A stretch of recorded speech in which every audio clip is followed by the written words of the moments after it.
In one of the previous videos dealing with Taurus Ascendant, someone asked a question about the moon sign.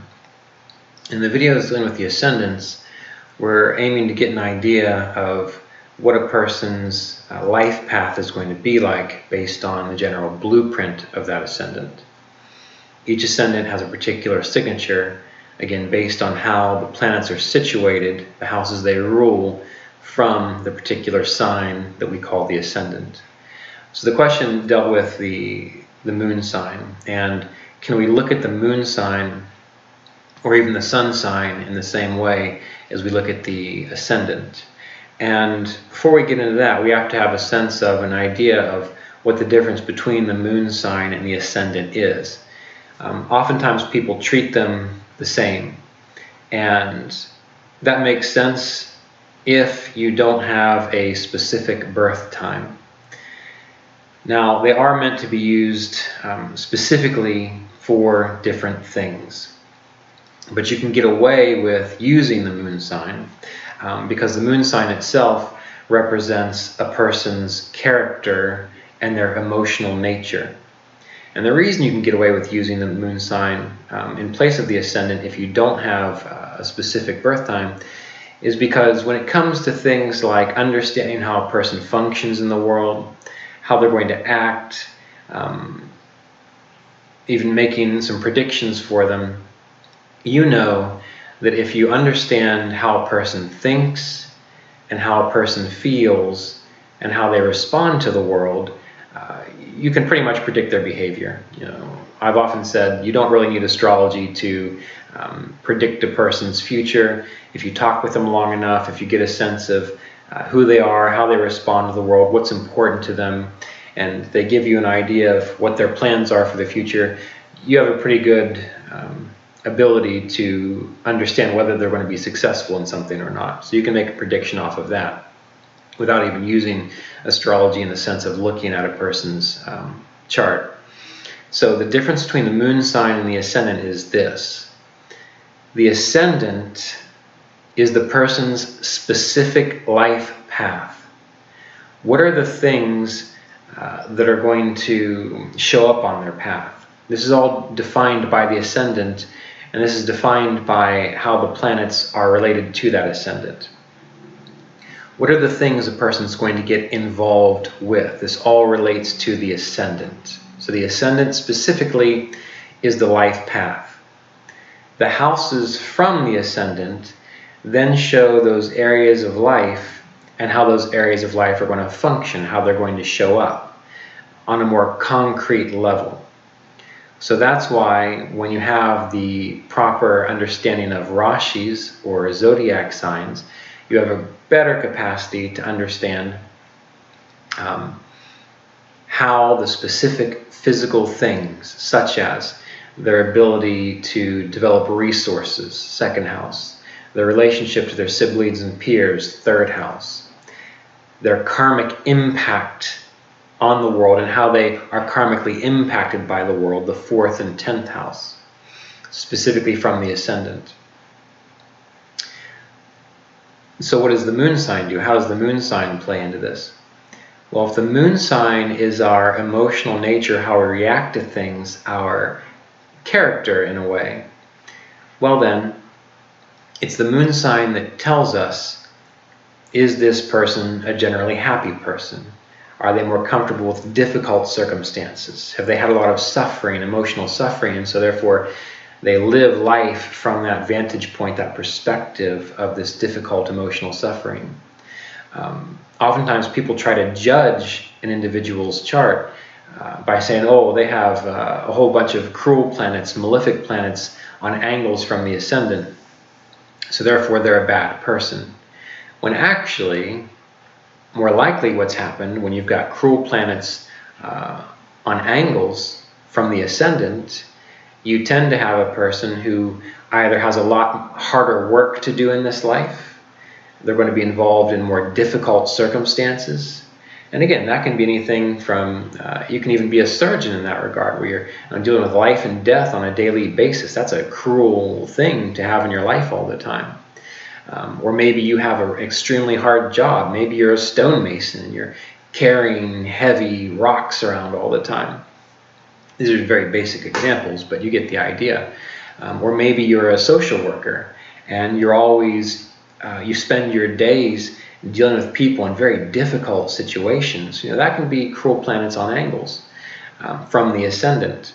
But that doesn't indicate whether necessarily you are a good person. By good, we just simply mean generally someone that other people might like to hang around and spend time with, because the definitions, the judgments of good and bad, well, that's relative. And you're going to think different things about people based on your own perspectives. So the moon sign, if we have a lot of benefic planets such as Jupiter or a good Mercury, say, in a trine from the moon, well, this can show an individual who has a more pleasant disposition, jubilant, jovial, emotional nature. Emotionally, and their character is more playful, more joyful in this regard. Whereas if you get someone who has a lot of cruel planets impacting the moon and trines from the moon, and I typically, when I consider these things, I look at angles more from the ascendant and I look at trines from the moon. You can do it all. You can look at planets and angles from the moon as well.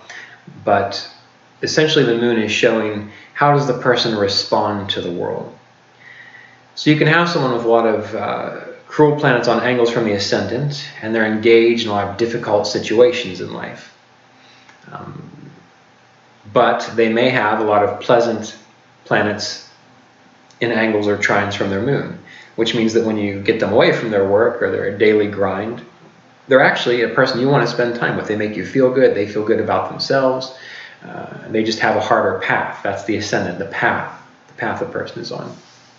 Similarly, you can have someone who has a lot of benefic or gentle planets relative to the ascendant, and that can show a person who has maybe an easier path in life.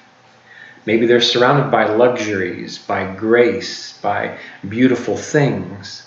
And so oftentimes you can look at that, and the mistake a lot of people make is they'll say, well, from the ascendant, there are so many benefic planets in good positions from this ascendant, they must be a good person. Well, no, the ascendant is the person's path in life. They will have better things around them, physical, concrete things. That's what the ascendant is all about, the physical, concrete path of a person's life. But then you go look at their moon, and it's slammed between Mars and Saturn and Rahu and Ketu and a lot of painful planets. And so they may have all this good stuff around them, but inside it's like they're crippled. They're emotionally crippled inside. So they're not necessarily the person that you want to spend time with. They're not necessarily the person of wonderful character that you can count on. And again, this is not to be judgmental. It's just that some people have stronger attributes in different areas. Just like if you're suffering deeply from a great loss, you don't want to go find someone with a Saturn, K2 moon position prominent, because they may not be able to handle what you've got because they can barely handle their own past negative emotional karmas. Maybe you want to be around someone with a nice Jupiter moon, or a good position of Mercury to the moon, someone that you can talk to, someone that can hear you, that can listen, that can see your point of view and help you understand yourself better. So this is not to make any kind of judgments again at all, and I'm going to say that over and over again because it's very easy in astrology to make snapshot judgments that aren't correct, especially if you've not looked at the entirety of the chart. But the reason I bring this up is I just want you to start thinking about understanding that the ascendant is the person's path in life. What are they going to meet as they go down the road of their life? That's what you're looking at from the ascendant. Are these going to be more difficult things, a mixture of things, more pleasant, easy things? That's the ascendant. When you're looking at the person's moon sign, you're seeing how do they emotionally experience the world, process the world? How do they respond when a difficulty arises? Are they already crippled by some difficult karmas, so therefore when a problem arises, they just collapse?